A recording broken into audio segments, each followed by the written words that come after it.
This is a video for question 1. Question 1 is for the article, The International Sweethearts of Rhythm.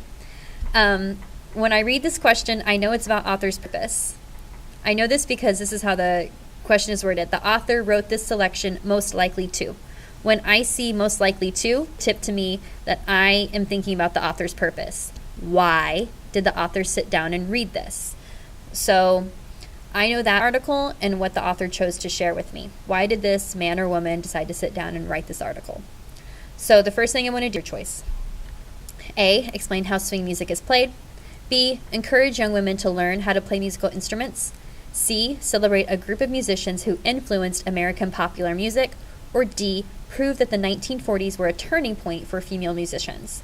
The reason I want to read all of the answer choices is because maybe I see one early on and I like it, but I might be missing out on one later.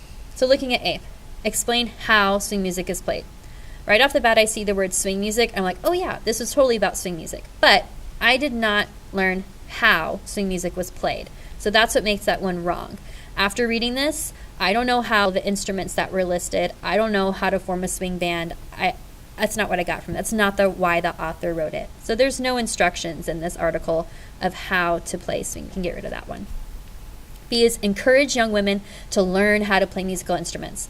So if that were the case, then after reading this, then I would think that if a young woman picked up this article, they'd be like, oh yeah, I want to go play musical instruments. There's so many benefits. There's so many good things about playing an instrument. So this is what makes this wrong. Encourage young women to learn anything. Doesn't explain any kind of benefits of learning. Celebrate a group of musicians who influence American popular music.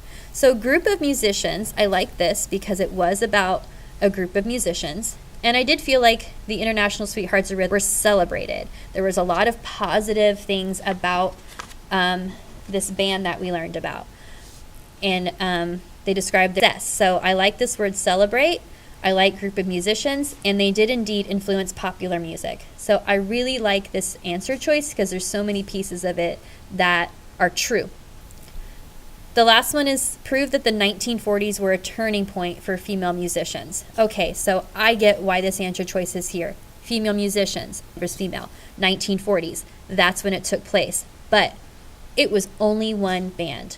So it didn't focus on a lot of it. If that were the case, then the article would have been like, oh, here's one group of female musicians that were awesome in the 40s, and here's another one. But this was only about that one group of musicians, a group of musicians. So that makes that one wrong. So the right answer is C.